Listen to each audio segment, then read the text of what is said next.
2.5 लाख किताबों को पढ़ के जब अध्ययन किया तो उनको लगा कि बुद्ध का धम्म ही सर्वश्रेष्ठ धम्म है। तथागत के बाद अगर परम पूज्य बाबा साहब के आंदोलन को, बाबा साहब के त्याग को, बाबा साहब के बलिदान को कोई भी अगर जान जाएगा तो फिर मानववादी रास्ते पर चल पाएगा। हमारे बीच में परम सम्मानित डॉक्टर साहब, माननीय मलिक साहब आए, मैं आपको जय हिंद नमो बुद्धाय, और डॉक्टर अवधेश कुमार जिनका उपनाम पाणे जी है, आप यहाँ, आपका बहुत बहुत स्वागत, आपकी पूरी टीम को बहुत बहुत स्वागत, वंदन अभिनंदन है। सम्मानित साथियों, और ये डॉक्टर साहब के गुरु जी बहुत ही सम्मानित साथी हैं, और यहाँ बसखारी में जिनका क्लिनिक है, राम सहाय जी, मैं आपका बहुत बहुत स्वागत, वंदन अभिनंदन करता हूँ। सम्मानित साथियों, जब मैंने इस चीज को जाना तो मैंने कहा कुछ हो या ना हो, लेकिन जितनी मेरी क्षमता है, कोई माने या ना माने, लेकिन जितनी मेरी क्षमता है अपने क्षमता के अनुसार अपने बहुजन महापुरुषों के आंदोलन को चलाऊंगा, कोई साथ में आए या ना आए। और 2019 जुलाई का वो दौर, और आज ये नवंबर, पूज्य भंते जी, आज ये नवंबर 2022, इस दोनों डेट के बीच में हमने कम से कम 350-400 जगह की तिरही बंद किया, और अपने शर्त पर बंद किया कि अगर बुद्ध के धम्म को मानोगे तब हम आपके यहाँ आएंगे, अन्यथा नहीं आएंगे। वैसे बहुत तिरही बंद करें, भाई खाना खिला दे, लेकिन आज सुख सब कह दे, हम वहां नहीं जाते। खाना जहां नहीं बनेगा, बाल नहीं जहां छिलवाया जाएगा, बेकार नहीं जहां किया जाएगा, पचहर जहां नहीं निकाला जाएगा, घाट जहां नहीं नहाया जाएगा, वहां हम लोग जाते हैं। हम पहले शर्त भेजते हैं, अगर बुद्ध के धम्म को तुम्हारा शर्त, अगर उनका शर्त तुमको स्वीकार है तब हम आएंगे, अन्यथा हम आने वाले। ऐसे शर्त को 350-400 लोगों ने माना है। अम्बेडकर नगर ही नहीं है, फैजाबाद में हमने कार्यक्रम किया, सुल्तानपुर में हमने कार्यक्रम किया, आजमगढ़ में भी हमने कार्यक्रम किया। बहुत दूर दूर से लोग बुलाते हैं, लेकिन अपनी क्षमता में नहीं है। अब शरावस्ती कोई बुलाएगा, कहाँ जा पाएंगे? शरावस्ती के कई कार्यक्रम को हमने कहा हमारी क्षमता उतनी नहीं है।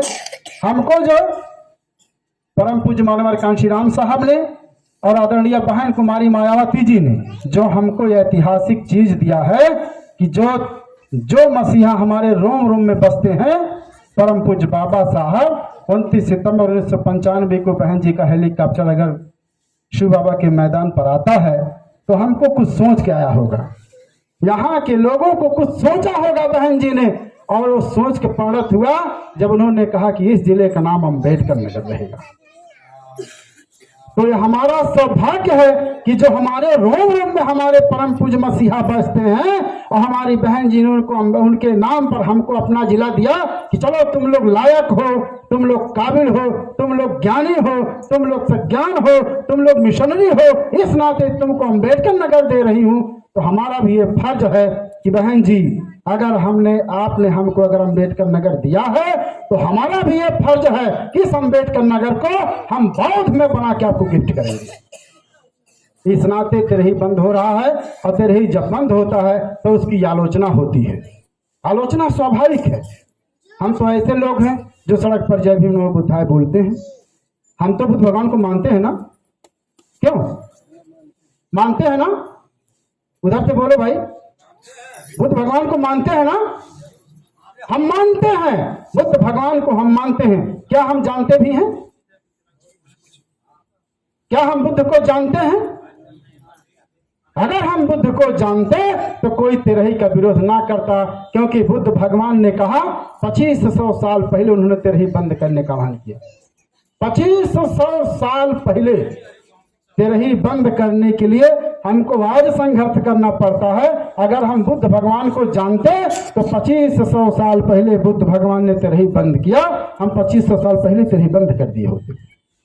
हमको आज भाषण देने की जरूरत नहीं होती, अकेले पूज्य भंते जी आते और आधा घंटा में कार्यक्रम निपटा के चले जाते। हमारी क्या जरूरत है? हमारी जरूरत इस नाते है कि इस परिवार के ऊपर कोई अटैक ना करे, कोई ताना ना मारे, कोई बाण ना चलाए। उस बाण के एवज में, उस अटैक को रोकने के लिए, उसके ताने को रोकने के लिए ये हम और हमारी टीम पूरे जिले में 3-4 जिले में चलती है। हम बुद्ध को जानते, किसी के घर में डेथ होती है तो लोग कहते हैं राम नाम सत्य है बोला, राम नाम सत्य है बोले से आराम मिले। ऐसा लोग बोलने भी लगते हैं। राम नाम का कपड़ा मंगाया जाता है, राम नाम सत्य है बोलते बोलते घाट तक जाया जाता है, सड़क पर हम लोग जय भीम नमो बुद्धाय बोलते हैं, ये सब काम करते हैं। लेकिन अगर आप बुद्ध को जानते तो 2500 साल पहले बुद्ध ने कहा नित्यावत संखारा उपयादवै धम्मिनो उपजित्वा निरुद्धन्ति तेषां मोक्षमो सुखो। बुद्ध ने कहा जिसका जन्म हुआ है उसकी मृत्यु निश्चित है। मतलब जन्म सत्य है और मृत्यु सत्य, चाहे कुछ भी हो, चाहे इंसान हो, चाहे जानवर हो, चाहे जीव जंतु हो, चाहे पेड़ पौधे हो, चाहे वनस्पतियां हो, चाहे नदी नाला हो, चाहे सागर हो, चाहे महासागर हो, चाहे पर्वत हो, चाहे पहाड़ हो। तथागत ने कहा जिसका जन्म हुआ है उसकी मृत्यु निश्चित है। कब निश्चित है, कहाँ निश्चित है, कन्फर्म नहीं है, लेकिन मौत निश्चित है। जन्म हुआ है तो मृत्यु निश्चित है। अनिच्चावत संखारा उपयादवै धम्मिनो। अगर तथागत बुद्ध भगवान ने कहा, अगर हम उनकी बात को जाने होते, अगर उनकी बात को हम माने होते तो हम राम नाम सत्य बोलते। हम क्या बोलते? हम बोलते जन्म मृत्यु। कोई बीच में आता अगर बोलता कि राम नाम सत्य है बोलते चलो, तो आप गर्व से कहते करे यार मैं बोल रहा हूं जन्म मृत्यु सत्य है और तुम भी बोलो जन्म मृत्यु सत्य है। क्यों बोलो? क्योंकि तथागत बुद्ध भगवान ने कहा। तथागत बुद्ध भगवान का मतलब पूरे विश्व में सबसे बड़े विद्वान। पूरा विश्व अगर भारत को जानता है तो बुद्ध के नाम पर जानता है। जो यहाँ बुद्ध को नाश करने वाले हैं भारत में, वो विदेश में जब जाते हैं तो उनको भी कहना पड़ता है मैं बुद्ध के धरती से आया हूं, मैं अंबेडकर के धरती से आया हूं। आप ऐसे बुद्ध भगवान के वंशज हैं और बुद्ध भगवान ने कहा कि जन्म मृत्यु सत्य है। तो आज के बाद जो भी हमारे सम्मानित साथी यहाँ मौजूद हैं, माताएं बहनें महिलाएं बैठी हैं, दिमाग में बिठा लो कि 2500 साल पहले वो बुद्ध भगवान जो पूरा विश्व में पूजनीय है, उन्होंने कहा कि जन्म मृत्यु सत्य है। तो आज के बाद अगर हमको बोलना है तो क्या बोलना है?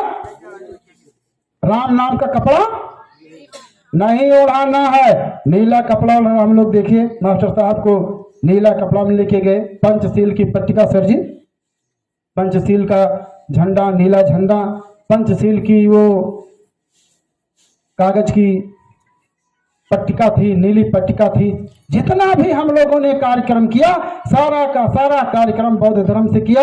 क्योंकि मैं बचपन से मास्टर साहब को जानता हूं, मैं तो इसी मोहल्ले का हूं, ये तो मेरे भाई हैं, मैं जानता हूं बचपन से ही इन्होंने ढोंग पाखड़ा नंबर का विरोध किया। तो डॉक्टर ए.के. राज भी धर्म प्रचार में लगे हैं, ढोंग पाखड़ा नंबर का विरोध कर रहे हैं। तो मैंने कहा उसी तरीके से कार्यक्रम होना चाहिए। कुछ लोगों ने कहा शाम हो रही है देर लगेगा, हमने कहा देर उनके लिए लगता है जो 3-4 घंटा मंत्र पढ़ते हैं स्वर्ग में जाने के लिए। हमारे यहाँ स्वर्ग का कोई कार्यक्रम नहीं है। बुद्ध भगवान ने कहा छित जल पावक और समीरा 4 तत्व से बना शरीरा। जल अग्नि वायु से शरीर बना है, मिट्टी से शरीर बना है। जल अग्नि वायु खत्म, शरीर खत्म, मिट्टी खत्म तो मिट्टी खत्म। मिट्टी बचा है, मिट्टी को हम लेके जा रहे हैं घाट पर। हमारा जो कर्मकांड होता है उसको करवाएंगे, ज्यादा से ज्यादा 10 मिनट लगता है। वो स्वर्ग वाला पाठ हमको नहीं पढ़ाना है, क्योंकि बुद्ध भगवान ने 2500 साल ईसा पूर्व पहले बता दिया था कि आत्मा परमात्मा स्वर्ग नरक पाप पुण्य को मानने वाले अधर्मी हैं। ये तथागत बुद्ध, मेरी बात को मत मानना जो मैं कह रहा हूं, मेरी बात को मत मानना। हो सकता है मैं आप लोगों को बहका रहा हूं, हो सकता है मैं आप लोगों को बिगाड़ रहा हूं। ग्रंथ पढ़ लेना, किताब पढ़ना, जो तथागत बुद्ध भगवान के बारे में लिखा गया है, जो परम पूज्य बाबा साहब ने लिखा है, उस किताब को पढ़ना। मेरी बात को मत मानना। इन्होंने कहा अगर आत्मा को मानते हो तो तुम अधर्मी हो, परमात्मा को मानते हो तो तुम अधर्मी हो, स्वर्ग को मानते हो, नरक को मानते हो, पाप को मानते हो, पुण्य को मानते हो तो तुम अधर्मी हो। तो हमने कहा जब स्वर्ग नरक कहीं है ही नहीं तो स्वर्ग के लिए 3 घंटा मंत्र क्या पढ़ना। लेके चले गए। दूसरा किसी का होता तो कतई शाम को हम लोग नहीं लेके जा पाते सर जी। ये होता सवेरे, भाई रात में अग्नि नहीं करना चाहिए, ये नहीं करना चाहिए, दुनिया भर का दुष्प्रचार है। अगर हम बुद्ध को जानते थे सब ना करते। बहुत लोग कहते हैं करे भाई बाप दादा के नियम में तेरे ही करे चाहिए। अपने अगर दिमाग पर जोर लगा के सोचोगे अभी ज्यादा दिन 40 साल हमारा 40 साल पहले हमारा समाज 18 20 घंटा ड्यूटी करता था कि नहीं करता था? 20 घंटा एक मजदूरी में ड्यूटी करता था। वो भी मजदूरी मिले कि ना मिले कोई गारंटी नहीं है। वो मजदूरी 20 घंटा करने वाला आदमी, वो हरवाही करने वाला आदमी, नार व्यवहार काटने वाली महिला, उनके घर में गोबर पाथने वाली महिला नियम बनाएंगे? नियम बनाएंगे? देखिए सर जी बता रहे हैं कि मजदूरी 8 घंटे था, फिर सरकार 12 घंटे उसको करने जा रही है। तो आपको करना पड़ता, आप टीचर हैं, आपको करना पड़ता। ये हो तो देखिए सर जी बता रहे हैं 12 घंटा ड्यूटी हो गया। परम पूज्य बाबा साहब ने श्रमिक आयोग बनाया और उसमें उन्होंने कहा कि 12 घंटा 18 घंटा 20 घंटा 22 घंटा ड्यूटी नहीं चलेगी, 8 घंटा ड्यूटी चलेगी। 8 घंटा के बाद अगर कोई काम करवाता है तो उसको ओवर टाइम देना पड़ेगा। लेकिन अब क्या है, 8 घंटा नहीं, जो ड्यूटी कर रहे हैं जिनकी 1.5 घंटा 1.5-2 लाख वेतन है, उनको 12 घंटा सरकार घसीट रही कि चलो नौकर हो, नौकर की तरीके से रहो। आप सोचिए, अब अगर हमारे बाप दादा हरवाही करने वाले नियम बनाते तो क्या हमारे लिए नियम बनाते कि हम 22 घंटा ड्यूटी करेंगे? हम आपके घर में नार व्यवहार काटेंगे? हम आपके घर में गोबर पानी करेंगे? ये नियम बनाते? नियम ये बनाते, हमारे बाप दादा के नियम बनाते तो नियम ये बनाते कि जब जितने दिन हम मजदूरी करेंगे उतने दिन आपको भी मजदूरी हमारे यहाँ करना है। नियम में बनाते। जो ये कहते हैं कि नियम बनाए हमारे बाप दादाओं ने है तो हमको तो नहीं करना चाहिए, वो अपने दिमाग पर थोड़ा सा जोर देके सोचे कि गुलाम कोई नियम नहीं बनाता, नियम राजा महाराजा बनाता है। और राजा हमारे तथागत बुद्ध भगवान के पिताजी थे, राजा शुद्धोधन। किताब पढ़ो, अगर इनके पिताजी अगर नियम बनाए होंगे 30 घंटा या 13 का, तो जाओ 20 घंटा ड्यूटी करो, 13 करो। क्या राजा शुद्धोधन 13 करने के नियम बनाए थे? नहीं बनाए थे। राजा शुद्धोधन के बाद चाहे हर्षवर्धन हो, चाहे पाल हो, चाहे कुमार गुप्त हो, चाहे वेदपाल हो, चाहे यहाँ सबको छोड़िए, बहन जी आ गई हैं उत्तर प्रदेश में 4 बार सीएम बन चुकी हैं, कभी 13 का नियम बनाया? गुलाम नियम बनाता रही, राजा ने नियम बनाया नहीं। ये किसने कह दिया कि हमारे बाप दादा ने नियम बनाया 13 करने का? किसने कह दिया? खोजो उसको, पढ़ो किताब, खोजो उसको, क्या किसने कह दिया 13 बनाने के? कुछ लोग कहते हैं परंपरा बनाते 13 करना चाहिए। परंपरा तो बहुत भयंकर थी। डॉक्टर रविंद्र कुमार देखिए हमारे सम्मानित साथी हैं, बैठे हैं। सती प्रथा कौन नहीं जानता? सती प्रथा सब जानते हैं ना। सती प्रथा मतलब अगर आज चलती चली जाती, वो प्रथा अगर चलती आती तो आज आदरणीय मास्टर साहब के चिता पर इनकी पत्नी को जिंदा जला दिया जाता। सती प्रथा, उसका विरोध हुआ और वो बंद हुआ। वो इतनी खराब प्रथा अगर बंद हुई तो हमारे बहुजन महापुरुषों के नाते बंद हुई। अगर हम अपने बहुजन महापुरुषों की बात को नहीं मानना है, तेरहिया करना है, तो जल्दी अपने पति की चिता पर पत्नियों को भी जिंदा जला दो, तब करो तेरही। बहुत लोग नियम बताते हैं, 4 अक्षर पढ़ लिए हैं, हरदम उल्टे सीधे काम करती, हरदम उल्टे सीधे बात करती। अरे हम लोग अगर उल्टा सीधा बात करते तो आप लोग सीधा सीधा करिए, लाइए वो प्रथा, चलाइए वो परंपरा, फेंक दीजिए महिलाओं को उसी जलती चिता पर, तब माने आप अपने पूर्वजों की बात को मान रहे हैं।